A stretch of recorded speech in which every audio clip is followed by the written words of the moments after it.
Hey guys! Ay nako, why am I getting conscious, huh? Hey guys, I'm Fran. I'm a pre-med student and technologist, and I'm really passionate about living well.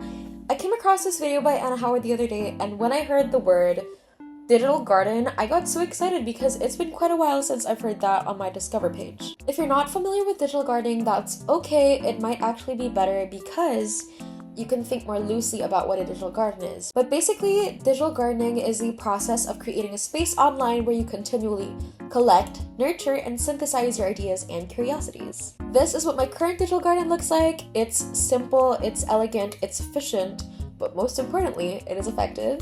And I've been doing this for over 3 years now. Keeping this has honestly been one of the most fulfilling hobbies I've had because it keeps me grounded and it helps me do something that's actually concretely productive with my curiosities instead of just endlessly consuming content and not really doing anything about it.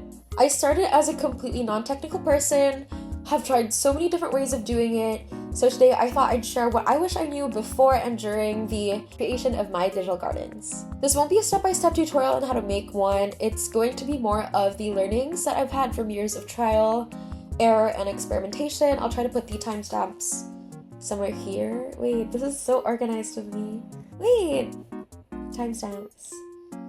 Okay, with that, let's dive right in. So when starting a digital garden, you don't need to have everything figured out, but I think that there are a couple of important considerations to make. First is think about what this garden will be for. Not all digital gardens will be made with the same intentions, and not all digital gardens can be created with the same level of execution. So some might want to make a digital garden that's more for personal use, something that's more unfiltered. Others might want it to be something that's published, something that's more polished. Both are okay. Similarly, some people might be able to put in 5 hours to making and maintaining their digital garden each week. Some might only be able to do 1 hour, and both are okay. Your motivations and your capacity are really important to consider when sowing the seeds of your garden. Another thing to consider is it's important to think loosely about what a digital garden looks like. If you came into this knowing what a digital garden is, you might have seen others' digital gardens and you might immediately think about the complex systems that you'll have to set in place. Maybe you're coming into this with an idea of what you want it to look like, how you want to organize it. And it's okay to take inspiration from others, but it is equally important to not get lost in what this digital garden might look like because you'll figure that out as you go. And that's something that will develop as you go. In other words, marry what works, not the format. Learning how I wanted to go about my digital gardens took a really long time, and I learned more about how to garden while actually gardening. So if you're hesitant on digital gardening because you don't know how to code a website, you can make a Notion page. You don't need an overly complex system where you use so many different apps and have so many different steps. Because when you think loosely about what digital gardening would be like, you open yourself more to the expansive experience of learning the content itself and learning how to digital garden. So now for the things that I personally do. The first thing I'll talk about is more of a mindset thing, which is to treat your digital garden as a dandelion garden. The thing about most spaces on the internet right now is that they operate in and are structured in a linear manner. So for example, on Notion or Google Docs, you type in rows, columns, or blocks. Same thing with most social media platforms these days. But when you go on a canvas like Obsidian or Sane, you're greeted with this. An infinite canvas that has no definite starting point, no jump off point except for the very thought that brought you onto this canvas. So basically, when I tell people that I treat my digital garden as a dandelion garden, what I mean is that I plant a dandelion seed, I let the flower grow, and if you know how a dandelion sort of proliferates, it just lets its seeds blow in the wind, and then they grow whenever, they grow wherever. You don't need to commit things immediately. You don't need to have things set in stone immediately. You don't need to know where things are going immediately. Related to that is to avoid bringing that linear line of thinking, linear way of expressing to your spatial digital garden. I avoid bringing that linear line of thinking or expressing to my digital gardening just because human thinking is so non-linear, so I don't like to subject myself to it. I don't try to immediately know why I like this quote or why it's connected to me. I don't have to study everything from the bottom to the top because whatever's planted and consciously tended to will grow regardless. Oh my gosh, guys.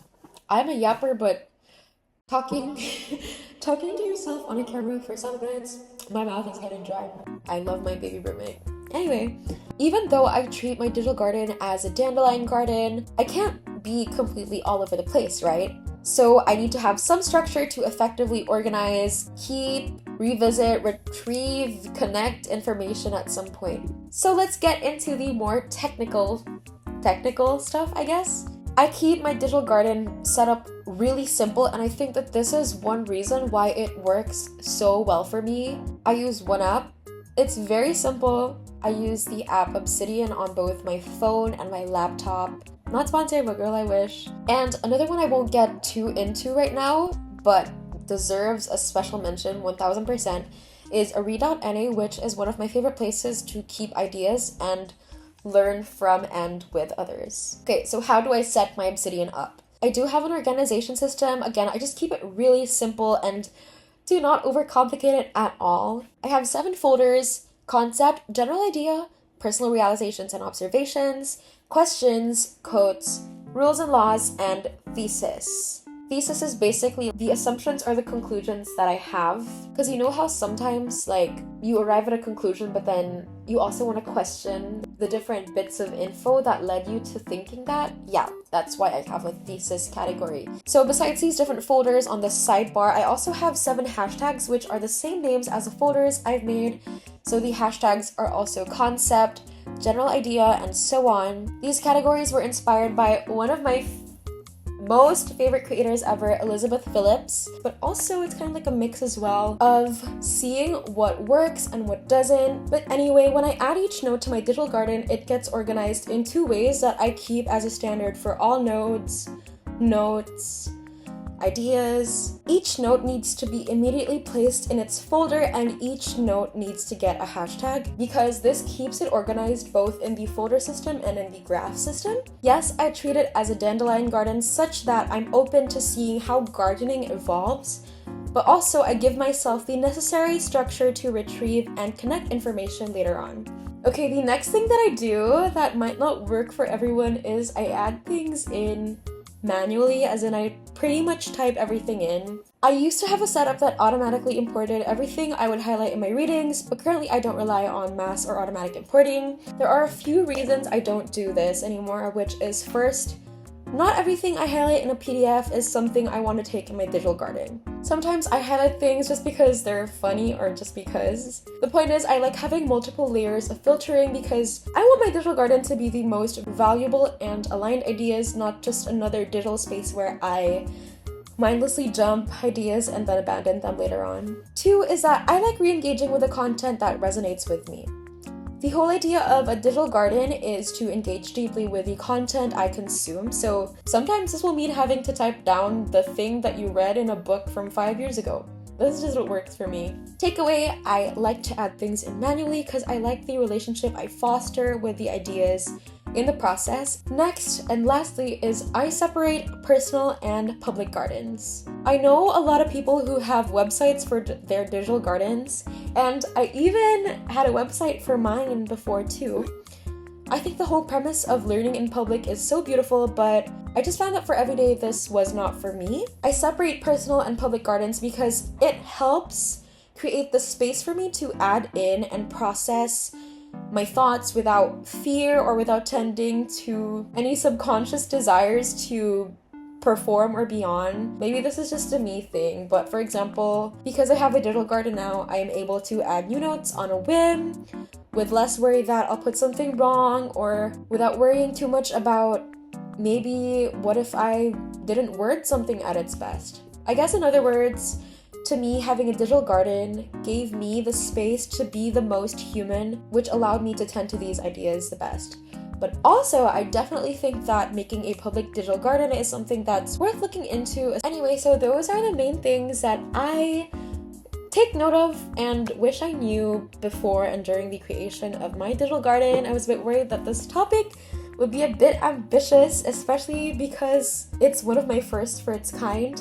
But I really hope that this helps. And even though it might be a bit daunting to start a digital garden, I really think that this is one of the best hobbies I've picked up the past years. That you get to make a digital garden for flourishing too. Thanks for watching and see you soon. Bye!